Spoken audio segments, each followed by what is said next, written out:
자, 두 번째 강의입니다. 해부학을 쉽게 올바르게 외우는 방법. 해부학 그냥 외우면 되는 거지 쉽게 외우는 방법이 있고 올바르게 배우는 방법이 있다고? 해부학을 배우는 이유는 여러분들이 그것을 실전과 현장에서 적용할 수 있으려고 배운다고 했죠. 그 단어 자체, 해부학 자체에 집중하는 게 아니라. 그러면 그러한 시각으로 접근해서 공부를 해야 된다는 겁니다. 먼저 그림을 보고 배우세요. 기시, 정지, 오리진, 인서션? 저 잘 몰라요. 근데 전혀 문제되는 거 없습니다. 그런 거 집중하지 말고 일단 그림으로 외우세요. 아, 대략 대흉근이라고 하면 팔뼈 위쪽에 붙어서 아, 가슴 쪽에 붙었구나, 흉골에 붙었구나, 이렇게 외우시는 거예요. 너무 정확한 뼈 이름을 외우지 않고 그 뼈의 어느 부위도 집착하지 마세요. 근데 이런 식으로는 안 됩니다. 대흉근이 어디 있어요? 가슴이요. 이런 식으로 외우면은 그냥 하지 마세요. 운동 강사 하지 마세요. 복근이 어디 있나요? 했을 때 배요. 이렇게 말하는 사람 있습니다. 자, 그렇게 하는 게 아니라 정확하게 너무 하지 말고 그냥 갈비뼈 여기 아랫부분에 시작해서 골반 여기 앞쪽까지 붙습니다. 앞쪽 골반, 치골결합이라고 하는데 그냥 치골 쪽에 붙습니다. 이 앞쪽에 툭 튀어나온 뼈에 붙습니다. 이 정도는 외우셔야 돼요. 책 펴서 보시면 대충 제가 뭘 말하는지 느낌이 오실 거예요. 그리고 대신 기능은 좀 정확하게 외워야 돼요. 내전, 내외전, 신전, 외외전 이런 건 정확하게. 정말 초보부터 다양한 강사님들을 면접을 보고 같이 일했지만 자격증 막 땄대. 그럼 해부학 다 외우고 있을 거 아니에요.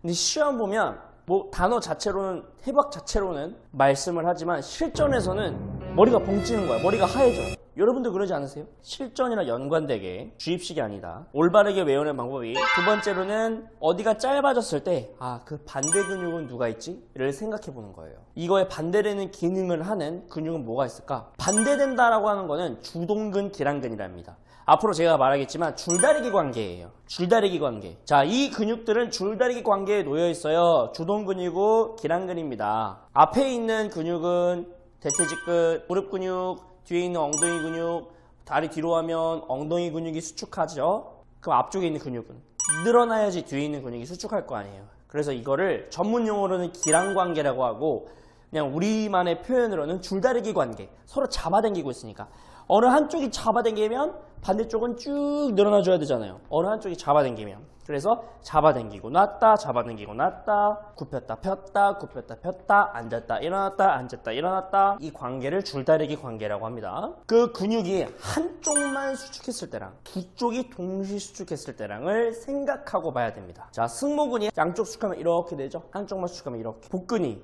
한쪽만 수축하면 이렇게 되잖아요. 이렇게 되지만 한쪽만 유난히 더 많이 반대쪽으로만 수축하면 이쪽만 복근이 수축하는 거예요. 모양이 달라지잖아요. 그래서 두 쪽이 다 수축했을 때랑 한쪽만 수축했을 때랑을 보셔야 돼요. 근데 보통 해부학 책에는 팔다리가 중심에서 가까워지는 내용으로 많이 있기 때문에 우리는 해부학 책에서 좀 더 추가적으로 생각하면서 공부할 겁니다. 그리고 세 번째, 해부학 올바르게 외우는 방법이 짧아지고 우리가 길어진 근육에 대해서 생각하라고 했잖아요. 하지만 짧아졌다고 해서 강한 게 아니에요. 이완됐다고 해서 약한 게 아닙니다. 이해되셨죠? 그런 식으로 처음에 외우다가 대신 오직 그런 식으로만 접근을 하면 안 된다는 거예요. 그거는 아주 기초적인 베이스라는 거예요. 자, 이렇게 있다고 이렇게 볼게요. 라운드 숄더가 이렇게 있어요. 그럼 앞쪽이 짧아졌으니까 뒤쪽을 강화시키면 펴지겠죠.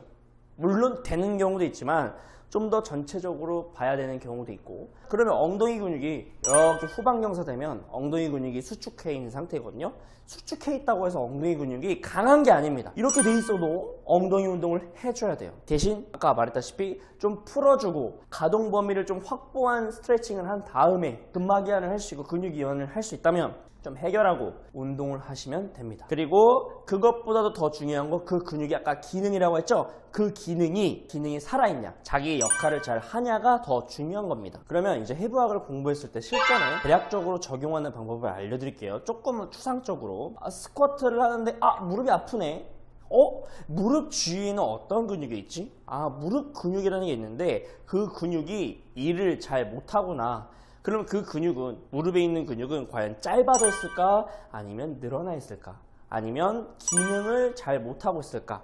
아니면 과하게 일을 하고 있을까를 보는 겁니다. 해부학적으로. 자, 예를 들어서 대퇴직근이라고 합니다. 무릎에 있는 대퇴골이라고 하는데 다리뼈를 다리뼈, 대퇴골. 그래서 대퇴직근. 근육은 다 근이 붙어요. 대퇴직근인데 이 대퇴직근이 짧아져서 스쿼트 할 때 아픈 건가?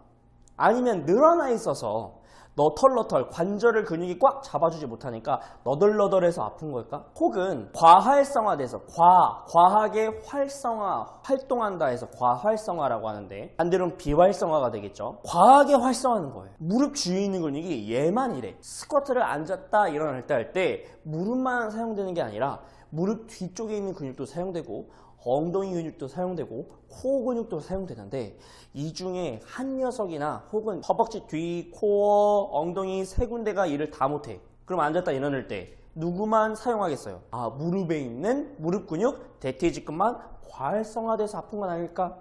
이런 식으로 추측해 나가는 거예요.